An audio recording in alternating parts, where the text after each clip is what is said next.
نماز چاشت طلوع آفتاب کے تقریباً 1 گھنٹہ بعد 4 رکعت ادا کرنے والے کے دن بھر کے سارے کام اللہ تعالیٰ اپنے ذمہ لے لیتے ہیں.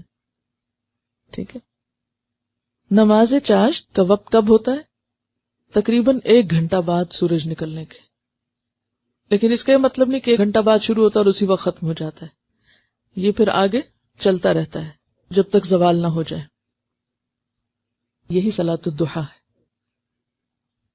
ضحیٰ کا مطلب ہوتا ہے نا سورج کا چمک اٹھنا.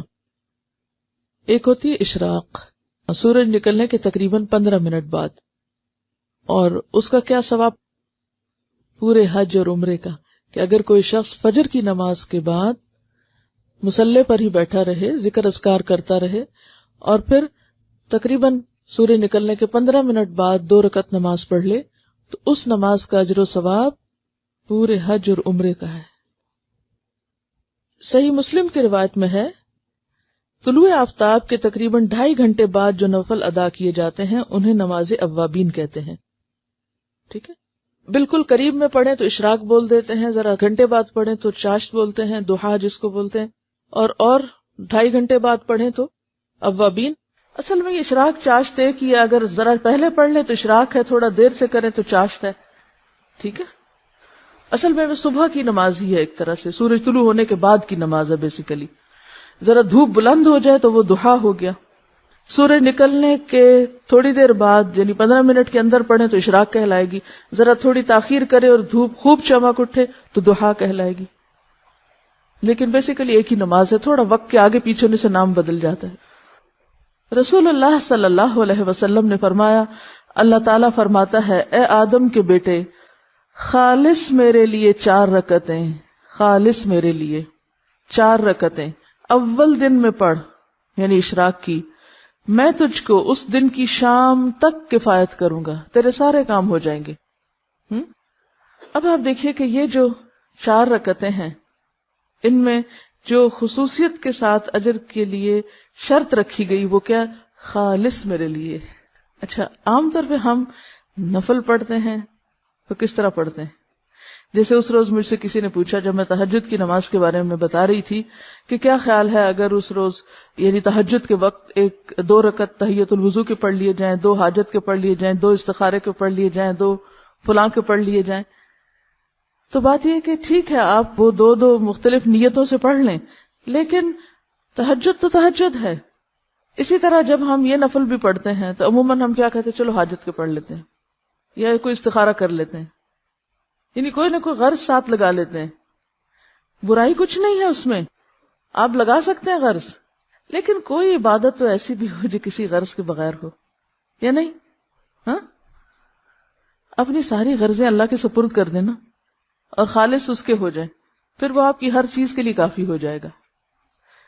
اصل میں ہمارا ذہن یہ ہوتا ہے کہ جیسے مختلف چیزیں ہمارے ہاتھ میں نا، ہم یہ کر کے یہ کروائیں اللہ تعالیٰ سے، یہ پڑھ کے یہ کروائیں، اس چیز سے یہ مسئلہ حل کرائیں. لیکن وہ جو ایک مکمل بھروسے کی کیفیت ہے، ایک توکل اور یقین اور ہر غرض سے اوپر اٹھ کے خالص اس کا ہو جانا، اس کا لطف ہی کچھ اور ہے. سمجھے کیا؟ کہ میں یہ صرف اللہ کے لیے اپنے آپ کو خالص کر کے پڑھ رہی ہوں، مجھے کوئی اس کے بدلے دکھاوا نہیں کرنا کہ میں دوسروں کی نظر میں اچھی ہو جاؤں، کہ لوگ سمجھے بہت نفل پڑھنے والا ہے. تو خالص کام اور ملاوٹ والا کام فرق ہے.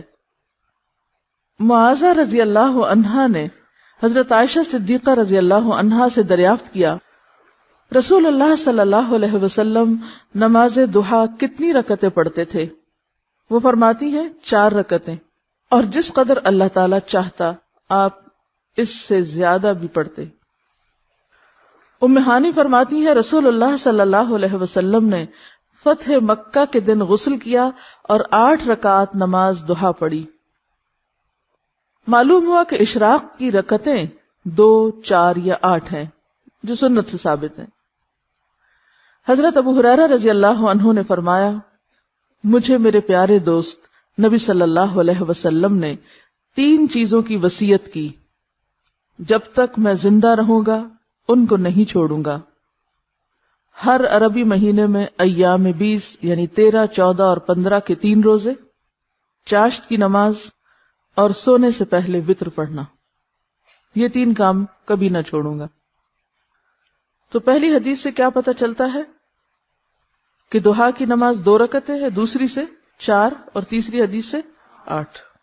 تو آپ 2 بھی پڑھ سکتے ہیں اور 8 تک بھی لے جا سکتے ہیں, یہ حسب حالات ہے, جتنی وقت ہو.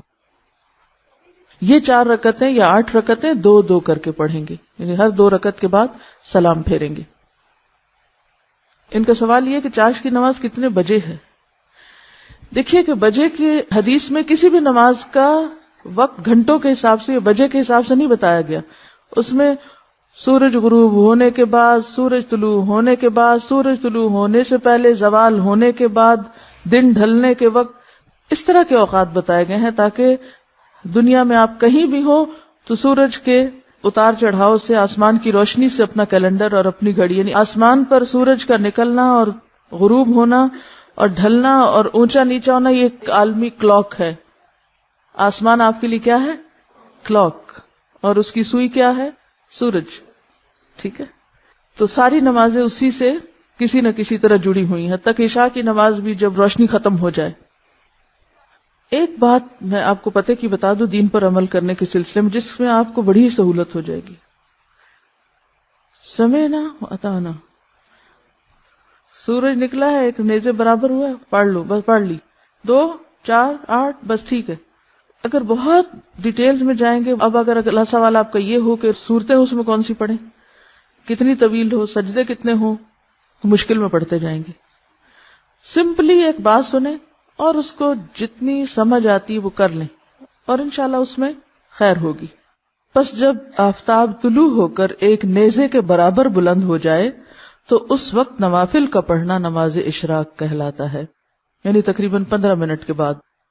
زید بن ارقم رضی اللہ عنہ سے مروی ہے, حدیث میں اس نماز کو صلاۃ الاوابین بھی کہا گیا ہے.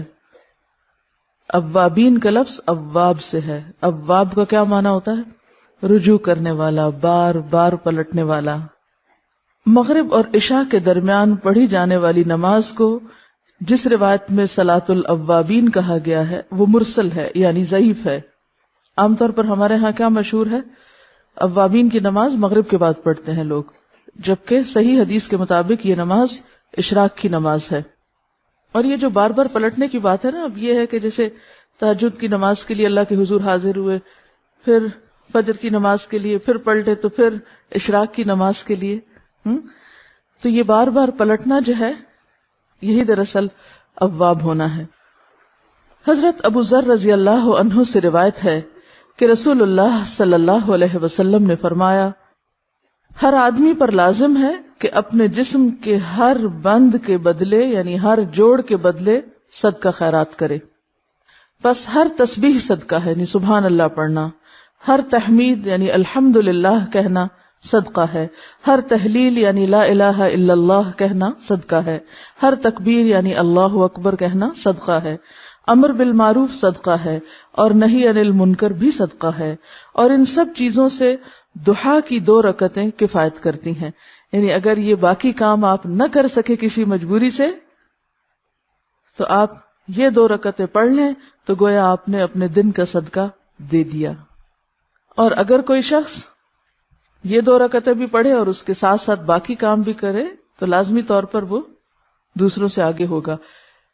عام طور پر جب اس طرح کی حدیثیں ہم پڑھتے ہیں تو ہم سوچتے ہیں چلو ٹھیک ہے باقی تو چھوڑو, چھٹی یہ کر لیتے ہیں, یعنی شارٹ کٹ ڈھونڈ کے بس صرف ایک چھوٹا کام کرنے کے لیے تیار ہوتے ہیں. جبکہ صحابہ کرام کی عادت کیا تھی, وہ کیا کیا کرتے تھے؟ اس حدیث کو یاد کریں جس میں آپ صلی اللہ علیہ وسلم کے پاس لوگ آئے اور کہنے لگے, یا رسول اللہ مالدار لوگ تو آگے نکل گئے. اور پھر انہوں نے کچھ تسبیحات سیکھی اور وہ ادا کرنے لگے. پھر ان مالدار لوگوں کو بھی پتہ چل گیا, انہوں نے یہ نہیں سوچا مالدار لوگوں نے کہ ٹھیک ہے ہم صدقہ خیرات کرتے ہیں تو اب ہمیں اور تسبیح پڑھنے کی یا کچھ اور کرنے کی کیا ضرورت ہے. وہ صدقہ خیرات کے ساتھ ساتھ تسبیح بھی کرنے لگ گئے. تو اس حدیث کا مطلب یہ نہیں ہے کہ ہم تسبیح چھوڑ دیں اور امر بالمعروف اور نہی عن المنکر چھوڑ دیں اور صرف یہ 2 رکعتیں پڑھ کے مطمئن ہو جائیں. یہ بات کہنے کا مطلب یہ ہے کہ ان 2 رکعتوں کا ادا کرنا اتنا اجر و ثواب کا باعث ہے کہ گویا ان ساری نیکیوں کو کر لینا ہے، لیکن وہ نیکیاں اپنی جگہ باقی ہیں، وہ الگ سے کریں گے تو وہ اصل شکل میں ہوگی. جیسے قل هو اللہ پڑھنا 1/3 قرآن کے برابر، اس کو لوگوں نے کیا سمجھا، اور کچھ نہ پڑھو، خالی قل هو اللہ ہی پڑھتے رہو، 3 دفعہ پڑھ لو پورے قرآن کا ثواب ہو جائے گا. اسی طرح حرم میں 1 نماز پڑھ لو، 1,00,000 نمازوں کا ثواب. لیکن وہ 1,00,000 نمازوں کا ثواب یہ تھوڑی ہوتا ہے کہ آپ کی 1,00,000 نمازیں بھی ادا ہو گئی. تو ہر کام اپنی جگہ کرنے سے ہوتا ہے. ہاں، یہ سمجھانے کے لیے ہوتا ہے کہ اس کام کا اجر و ثواب کتنا زیادہ ہے.